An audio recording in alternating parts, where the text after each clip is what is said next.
우리가 신앙생활을 오래 하다 보면 자꾸 착각에 빠지는 것이 하나가 있습니다. 이거 제가 여러분들에게 말씀드리면 여러분 모두 다 알고 계시는 것일 겁니다.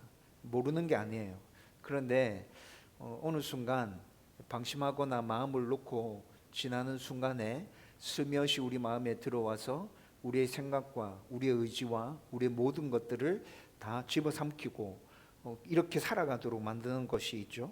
그게 뭐냐면 나는 예배를 잘 드리고 또 기도도 열심히 하고 있고 봉사도 열심히 하고 있기 때문에, 그리고 나름대로 이 땅 가운데서 열심히 몸부림치며 말씀에 순종하기 위해서 애를 쓰고 있기 때문에 하나님께서 나를 괜찮게 봐주실 거다라는 생각입니다.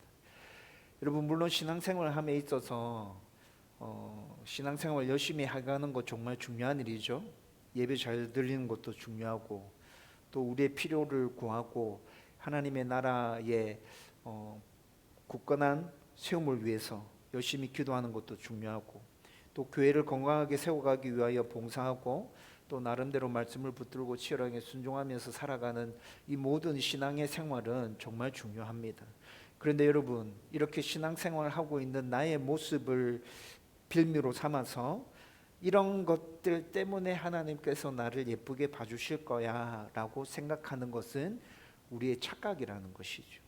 여러분, 이렇게 생각하는 건 정말 위험합니다. 왜 그렇습니까? 이런 생각은 우리가 어느 순간 하나님보다 나의 신앙생활 자체를 더 의지하게 만들기 때문에 그렇습니다. 이런 모습은 하나님을 믿는다고 말하지만 실제로는 신앙생활에 있어서 자기의 의를 붙들고 살아가고 있는 모습인 것이죠. 그런데 우리 성도들의 모습을 잘 살펴보면 이런 모습으로 신앙생활을 하고 있는 성도들이 정말 많습니다. 목사님, 저도 때로 이런 생각들을 하면서 그래도 나는 괜찮은 목사야, 이 정도 목회하면 잘하고 있는 거지, 하나님께 칭찬해 주실 거야 라는 생각을 하면서 지날 때가 정말 많다는 것이죠. 오늘 본문에 등장하고 있는 관리가 바로 이런 사람입니다. 여러분, 이 관리는 오늘 18절의 말씀에 보면 관리라고 나와 있는데 그냥 일반 관리를 얘기하는 게 아니에요. 이거 헬라어로 살펴보면 고위 관리를 얘기하고 있습니다. 지위가 아주 높은 사람입니다. 그리고 23절에 가보면 큰 부자였다고 말하고 있죠.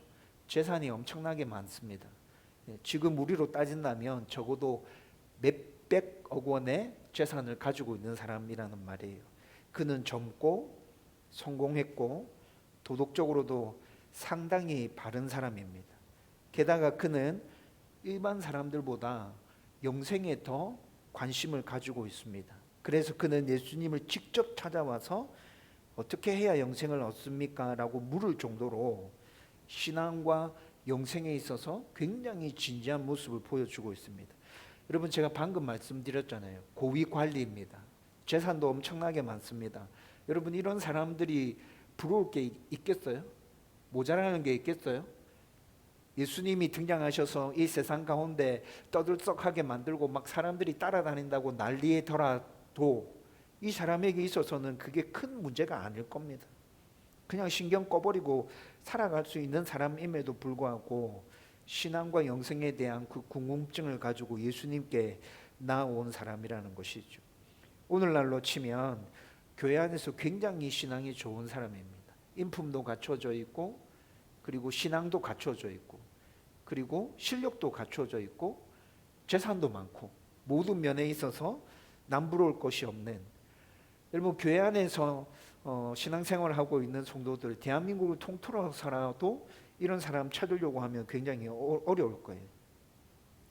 이 관리가 오늘 본문에서 예수님을 찾아왔습니다. 그런데 그는 끝까지 예수님과 함께하지 못합니다. 왜 그렇습니까? 그는 예수님을 간절히 원했지만 자신이 붙들고 있던 것을 온전하게 내려놓지 못했기 때문에 예수님을 따를 수가 없었던 것입니다. 영생을 정말 간절히 원했어요. 그런데 자기 삶의 주인이 바뀌는 것은 원하지 않았습니다. 결국 이 말씀은 무슨 말입니까? 이 말은 무슨 말이죠? 그는 예수님보다 더 사랑하는 것이 있었다는 것이죠. 이것이 오늘 우리의 모습일 수도 있습니다. 우리는 교회 안에서 열심히 신앙생활을 하고 있고, 그리고 예배도 빠지지 않고 잘 드리고 있습니다. 말씀도 읽고 묵상하고 잘 듣고 있고, 그리고 기도도 열심히 하고 있습니다. 그러나 정말 우리의 중심은 누구를 붙들고 있습니까? 우리는 정말 예수님만 의지하고 있는 게 맞습니까? 아니면 여전히 돈과 안정과 자존심과 나의 계획과 사람들의 인정을 더 붙들고 살아가고 있는 것은 아닙니까? 오늘 이 본문의 말씀은 우리에게 아주 분명하게 말씀해 주고 있습니다. 영생은 너의 의로운 행동으로 얻는 것이 아니다. 우리가 붙들고 있는 세상적인 어떤 것으로도 얻는 것이 아니다. 오직 예수 그리스도를 믿고 따르는 믿음으로 얻는 것이다. 여러분, 오늘 이 말씀을 제가 여러분들과 함께 좀 자세히 살펴보려고 하는데, 하나님께서 오늘 여러분들에게 주시는 새로운 은혜와 새로운 깨달음이 있기를 주님의 이름으로 축원드립니다. 여러분, 제가 야부크 기도의 설교를 월, 화, 수 3일에 걸쳐서 준비합니다. 그리고 오늘 이 말씀을 준비하고 난 다음에 오후에 지한이가 부대로 복귀했거든요. 그래서 좀 교회에서 일찍 나가서 지한이를 부산역까지 데려다 주고 다시 돌아왔어요. 그런데 이 말씀이 제 머릿속에서 오늘 하루 온종일 떠나지 않고 계속 맴돌고 있습니다. 지한이를 태우고 부산역 갈 때도 그랬고, 또 부산역에서 돌아올 때도 그랬고, 갈 때 지한이가 옆에 앉아 있었는데, 평상시에는 데려다 주러 가는 그 길에서 대화를 참 많이 하거든요. 근데 오늘은 별로 대화를 하고 싶지 않았어요. 그냥 부산역까지 가는 동안에 둘이 그냥 침묵을 지키고 있고, 이 말씀이 계속 머릿속을 맴돌고 있었는데, 여러분, 지금 저에게 꼭 필요한 말씀이 이 말씀이 아닌가라는 생각이 며칠 전부터 계속 들었습니다. 여러분들도 자신을 천천히 살펴보면서 오직 믿음이라는 이 주제가 우리가 신앙생활을 하면서 정말 잘 알고 있는 주제임에도 불구하고 내가 정말 이런 믿음으로 살아가고 있는지 자기 자신을 잘 돌아볼 수 있기를 바랍니다. 먼저 오늘 본문을 통해서 살펴보고자 하는 본론 첫 번째는 사람은 결코 자신의 의로 영생을 얻을 수가 없다는 것입니다. 오늘 부자 관리는 18절에서 예수님을 찾아와서 이렇게 질문합니다. 선한 선생님이여, 내가 무엇을 하여야 영생을 얻으리까? 이렇게 질문하고 있죠. 여러분, 이 질문에 독특한 부분이 있습니다. 지금 이 관리는 영생을 어떻게 생각하고 있어요? 행위와 연결시켜서 생각하고 있습니다. 뭔가를 해야 내가 영생 받을 수 있다는 생각을 가지고 내가 도대체 뭘 해야 영생을 얻을 수 있지? 이 궁금증이 풀리지 않아서 지금 질문을 이렇게 하고 있는 거예요. 이 질문 속에는 인간의 오랜 본성이 숨겨져 있습니다. 좀 전에도 제가 방금 말씀드렸는데, 사람은 하나님 앞에 나와서도 자꾸 무엇을 해야 된다고 생각하고 있습니다. 무엇인가를 이루어야 하고, 무엇인가를 갖추어야 하고, 무엇인가를 증명해내야 하나님께 인정받을 수 있다라는 생각이 저와 여러분들의 무의식 가운데 존재하고 있다는 것이죠. 그래서 사람들은 신앙생활 중에도 자꾸 자기 의를 쌓고 그 의를 드러내기 위해서 애를 쓰고 노력합니다. 기도를 많이 하면, 봉사를 열심히 하면, 바르게 살면 하나님께 더 가까이 나갈 수 있을 거야. 하나님이 나를 더 기쁨으로 받아주실 거야 라는 생각을 은연중에 저와 여러분들이 하고 있다는 것이죠. 그리고 하나님께 인정받기 위한 그런 노력들이 같이 모여서 신앙생활을 하는 사람들에게도 인정받기 위해서 드러내려고 하는 모습들이 우리 안에 굉장히 많이 존재한다는 것입니다. 여러분, 이런 생각들을 가지고 지금 나와서 이 관리가 예수님께 이 질문을 하고 있는 거예요. 이 질문을 받았는데 예수님은 이 관리에게 어떻게 대답하고 있죠? 계명을 들어서 대답합니다. 간음하지 말라, 살인하지 말라, 도둑질하지 말라, 거짓 증언하지 말라, 내 부모를 공경하라. 여러분, 예수님께서 이 관리가 어떻게 하면 영생을 얻습니까? 라고 질문했는데 왜 이렇게 대답하시는 거죠? 예수님이 오직 믿음으로만 영생 얻는다는 걸 몰라서 지금 이렇게 대답하시는 건가요? 아니요. 이 관리가 행위에 포커스를 맞추고 질문했기 때문에 예수님도 똑같이 행위에 포커스를 맞추어서 답을 되돌려주고 있는 것입니다. 여러분, 예수님께서는 이렇게 행위에 포커스를 맞추어서 답을 되돌려줬는데 여기에는 예수님의 의도가 포함되어 있습니다. 여러분, 이게 영생을 얻기 위한 정답이 아니죠. 정답이 아닙니다. 그런데 예수님께서 지금 일부러 이 대답을 하신 거라고요. 조금 뒤에 예수님께서 왜 이렇게 대답하셨는지 조금 뒤에 가서 살펴보기로 하고, 예수님께서 일단 이렇게 대답을 하시니까 이 관리가 아주 놀랍게 대답하죠. 이 관리가 뭐라 얘기합니까? 그런 것들은 내가 어려서부터 다 지켰습니다. 이렇게 얘기합니다. 이거 지난번에도 제가 여러분들한테 한번 설명해 드린 기억이 나는데, 여러분, 이 관리 진짜 대담하지 않습니까? 어떻게 이렇게 대답할 수 있죠? 여러분, 한국적인 정서에서는 이렇게 답하는 게 진짜 이게 완전 거부감이 생기는 대답인 거죠. 한국 사람들은 내가 실제로 모든 것들을 다 지켰다고 하더라도 이렇게 대답하지 않습니다. 그렇죠? 미국 사람들은 이렇게 대답할 것 같아요. 그런데 한국 사람들은 이렇게 대답하지 않잖아요. 모자라는 것이 많습니다. 아직 부족합니다. 이렇게 대답하잖아요. 그런데 어려서부터 다 지켰다고 말합니다. 여러분, 지금 이 관리는 지극히 유대인의 율법주의적인 관점에서 예수님께 이 대답을 하고 있는 겁니다. 유대인들은 어려서부터 율법 교육을 철저하게 받았죠. 그리고 웬만한 집에서는 다 그 율법을 지키도록 교육을 받았고 어려서부터 그 율법을 지키면서 살아왔다. 이것이 유대인들의 본래 모습이에요. 그렇기 때문에 이렇게 대답하는 건 그들에게 있어서 전혀 이상한 게 아니라는 것이죠. 아마 실제로도 그는 상당히 도덕적인 사람이었을 겁니다. 그리고 유대교들이 붙들고 있는 그 율법을 실제로 일상생활에서 이 사람은 철저히 지키고 있었을 겁니다. 사람들 보기에도 바른 사람이고 종교적으로도 굉장히 성실한 사람이라는 것이죠. 그런데 여러분, 문제는 그가 율법을 지켰느냐 안 지켰느냐 이전에 이 관리는 이미 예수님께 나올 때부터 나는 의로운 사람이야 라는 생각을 가지고 예수님께 나왔다는 것입니다. 여러분, 하나님께서는 완전한 분이라고 제가 굉장히 강조해서 여러분들에게 자주 말씀드렸죠. 여러분, 지금 이 관리는 하나님의 완전함에 대해서는 깊이 묵상하고 생각하고 있지 않습니다. 그리고 행위적인 부분에 있어서도 여러분, 그 완전함에는 질적인 차이가 있잖아요. 거짓말하지 마라.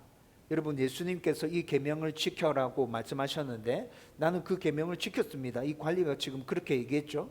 그런데 거짓말하지 마라라는 이 계명을 지키는 데 있어서 여러분, 어느 정도 지켜야 그 계명을 완전하게 지켰다고 말할 수 있는 것이죠? 이건 사람마다 생각이 다 달라요. 그렇죠? 어떤 사람들은 거짓말하지 마라 이 계명을 지키는데 아주 낮은 수준으로 생각하는 사람들이 있을 거예요. 낮은 수준으로. 그냥 나는 이 정도 하면 거짓말하지 않는 거 내가 지켰다. 어떤 사람들은 굉장히 높은 수준에서 거짓말하지 않는 것을 생각하는 사람들도 있을 거라고요. 그렇죠? 이 완전함의 정도 차이가 있어요.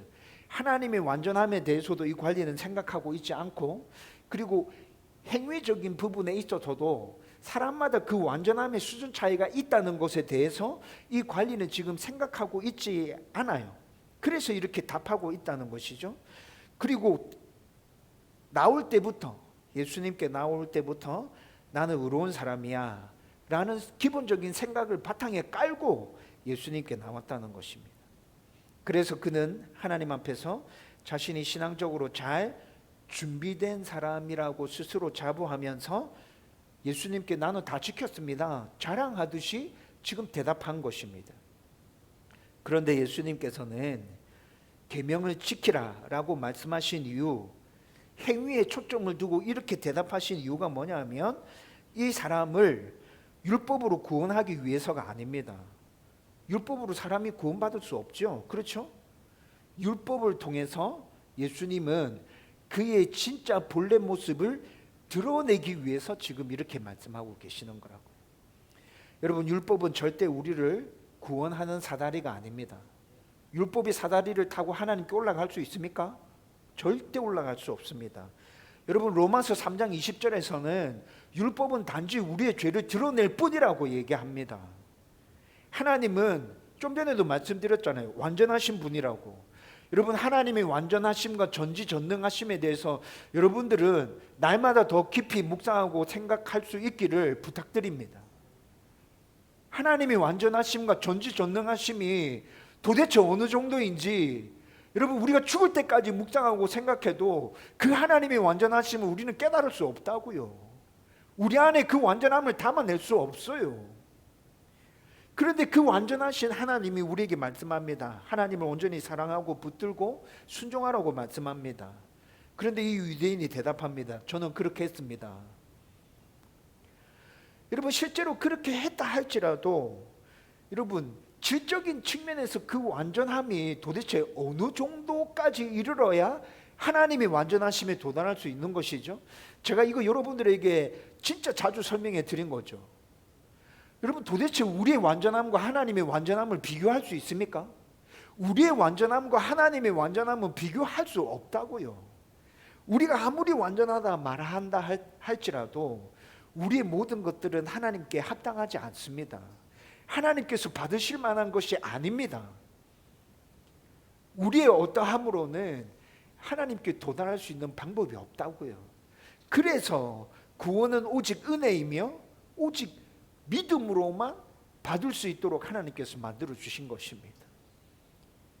하나님 앞에 나갈 수 있는 사람은 오직 주님, 저는 아무것도 아닙니다. 오직 하나님의 은혜가 필요합니다. 하나님만이 저를 구원해 주실 수 있습니다 라고 고백하는 사람만이 하나님께 나아갈 수 있는 자입니다. 여러분, 이 말씀 앞에서 우리의 신앙생활, 우리의 삶, 우리의 믿음 여러분들 잘 돌아보셔야 합니다. 여러분, 지금 신앙생활 어떻게 하고 있습니까? 자기의 의를 붙들고 있습니까? 나는 이런 부분에 있어서 상당히 괜찮아, 이 정도면 됐지, 이런 생각하고 계시나요? 아니면 진정으로 예수님만을 붙들고 의지하고 있습니까? 하나님이 원하시는 것은 우리 겉으로 드러나는 종교성이 아니라 오직 예수를 믿는 믿음입니다. 예수를 믿는 그 믿음만 하나님께서 계속해서 우리 가운데 요구하고 계신다고요.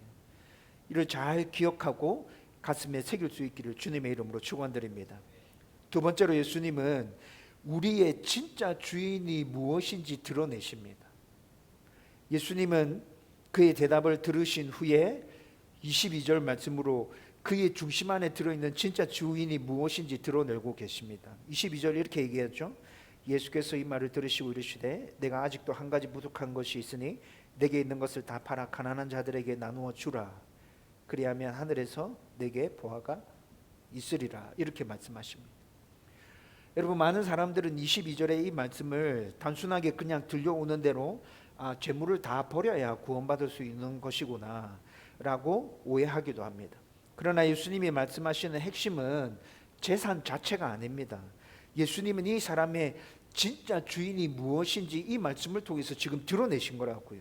겉으로 보면 그는 하나님을 잘 믿는 사람처럼 보였습니다. 계명도 지켰고 영생에도 관심이 있었고 예수님께 직접 찾아와서 예수님께 질문하죠. 그러나 예수님은 그의 중심 안에 진짜 주인이 무엇인지 다 알고 계십니다. 그의 진짜 주인은 하나님이 아니라 재물입니다. 재물.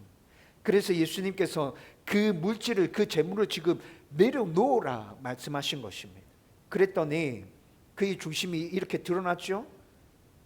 그랬더니 어떻게 됩니까? 그는 더 이상 예수님을 따르지 못합니다.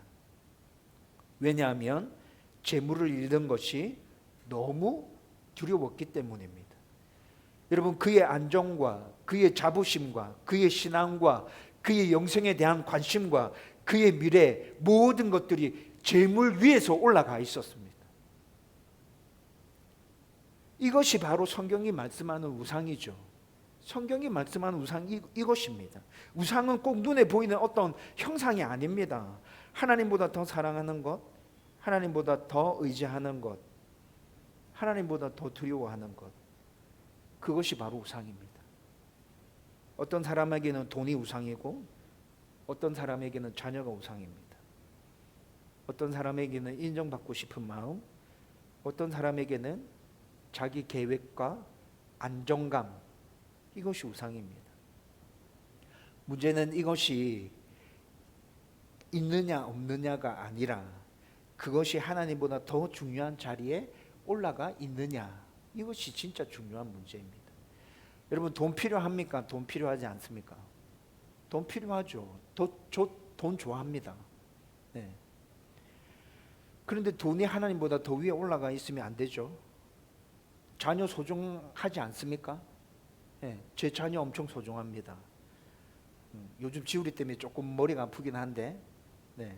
지우리를 위해서 기도 엄청 많이 하고 있습니다. 제 자녀 엄청 소중하죠. 그런데 제 자녀가 하나님보다 위에 올라가 있으면 안 됩니다. 여러분, 그런데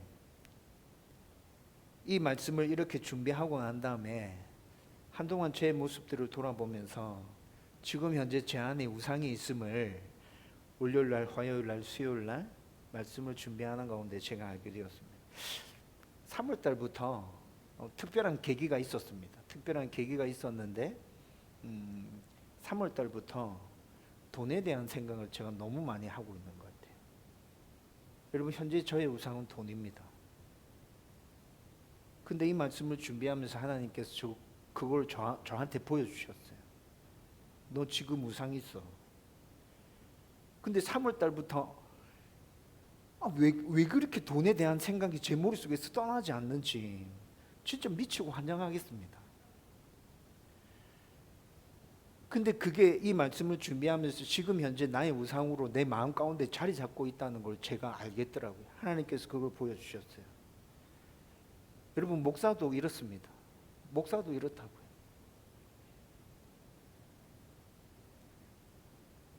예수님은 오늘 이 말씀을 통해서 여러분들의 중심에 진짜 주인이 무엇인지 드러내고 계십니다.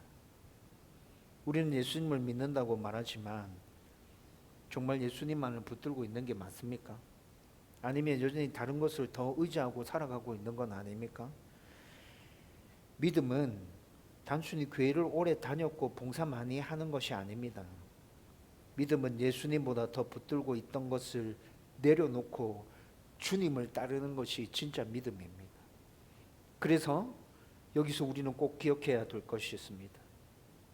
우리가 내려놓기 때문에 구원받는 것이 아닙니다. 내려놓음 자체가 구원의 조건이 아니라는 것이죠. 그러면 왜 내려놓아야 합니까? 내려놓기 힘든 그것을 어떻게 내려놓을 수 있습니까? 예수님이 더 크신 분이고 더 귀하신 분이라는 걸 깨달을 때, 그것을 믿음으로 온전하게 받아들일 때 우리는 모든 것들을 다 내려놓고 하나님께 집중해서 나갈 수 있다는 것입니다. 여러분, 기억하십시오. 내려놓음은 구원의 대가가 아니라 믿음의 열매입니다. 내려놓음은 구원의 대가가 아니라 하나님에 대한 바른 이해와 바른 깨달음과 바른 믿음이 있을 때 우리는 그 모든 것들을 내려놓고 하나님만을 붙들게 된다는 것이죠. 그래서 성경에서 계속 말씀합니다. 이 믿음을 가져야 된다. 오늘 예수님께서도 우리 가운데 말씀하십니다. 나보다 더 붙든 것을 내려놓고 와서 나를 따르라. 주님은 우리의 종교성이 아니라 우리 마음 전체를 원하고 계십니다. 이를 가슴 깊이 새길 수 있기를 주님의 이름으로 축원드립니다.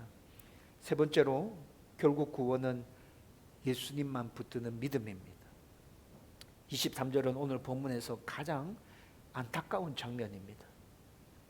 이 사람은 스스로 예수님께 나왔죠. 영생에 대한 분명한 관심도 있었습니다. 말씀도 잘 알고 있었습니다. 예수님께서 얘기하시는 거 귀담아 잘 들었습니다. 그러나 결국 그는 예수님을 따라가지 못했습니다. 그는 예수님 앞에서 등을 보이며 돌아서는 사람이 되고 말았죠. 여러분, 그런데 참 재밌습니다. 23절 말씀 보면 여러분, 그가 등을 보이며 돌아섰습니다. 그런데 화를 냈다는 말이 있습니까? 예수님의 말에 대해서 반박했다는 말이 있나요? 그냥 심히 근심했다고 말하고 있습니다. 심히 근심했다. 여러분, 종교 지도자들의 모습과 상당히 대조적이지 않습니까? 종교 지도자들은 이런 상황에서 어떻게 하죠? 반박하죠. 예수님께 대들죠. 예.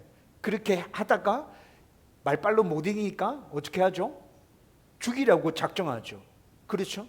종교 지도자들의 모습은 이렇게 나왔단 말이에요. 그런데 지금 이 관리는 심히 근심하면서 돌아섰습니다. 이게 무슨 말이죠? 그는 예수님의 말씀이 틀리지 않았다는 걸 알았습니다. 예수님의 말씀을 이해했습니다. 예수님이 지금 무엇을 내려놓으라 하는 것인지 알아들었다고요. 예수님의 말씀이 옳다는 것도 인정했습니다. 하지만 끝내 내려놓지 못했습니다. 그리고 근심하면서 돌아갔습니다. 이것이 믿음 없는 사람의 모습입니다. 말씀을 몰라서가 아닙니다. 예수님을 전혀 모르기 때문이 아닙니다.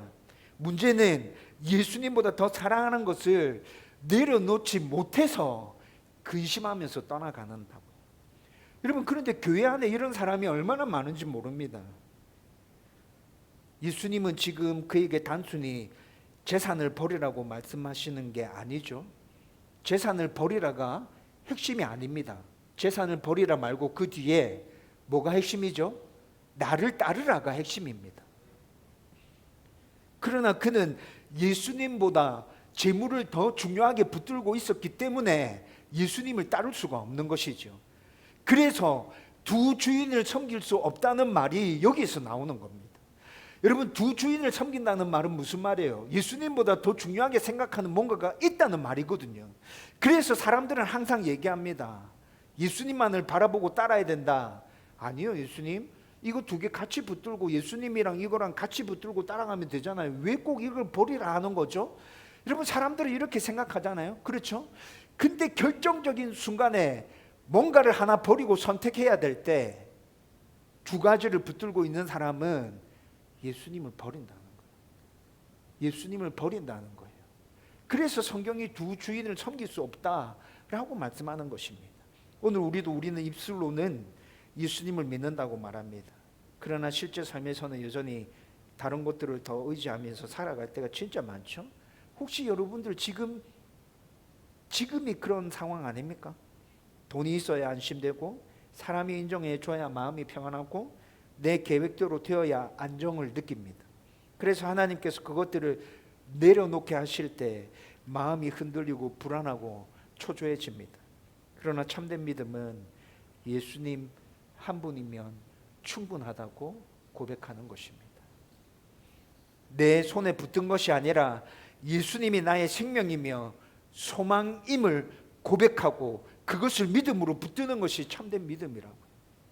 그래서 믿음은 단순한 지식이 아니라 우리 삶의 방향입니다.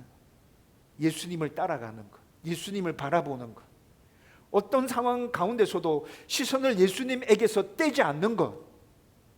영생은 자기 의로 얻는 것이 아닙니다. 세상의 것을 붙들어서 얻는 것도 아닙니다. 오직 예수 그리스도를 믿고 따르는 믿음으로 얻는 것입니다. 오늘 이 시간 하나님이 우리의 마음을 이 말씀으로 비춰주시기를 간절히 소원합니다. 혹시 내가 예수님보다 더 붙들고 있는 것은 없는지, 주님보다 더 의지하고 있는 것은 없는지, 주님은 오늘도 우리 자신을 살펴보라 말씀하십니다. 나보다 더 중요하게 생각하는 모든 것들을 내려놓고 와서 나를 따르라고 여러분들을 초청하고 계십니다. 이 말씀에 반응할 수 있기를 주님의 이름으로 축원드립니다. 이제 말씀을 정리하려고 합니다. 오늘 본문에 등장하는 이 부자 관리는 우리 눈에는 전혀 부족함이 없는 사람입니다. 젊었고 성공했고 도덕적이었고 신앙적인 관심도 있었습니다.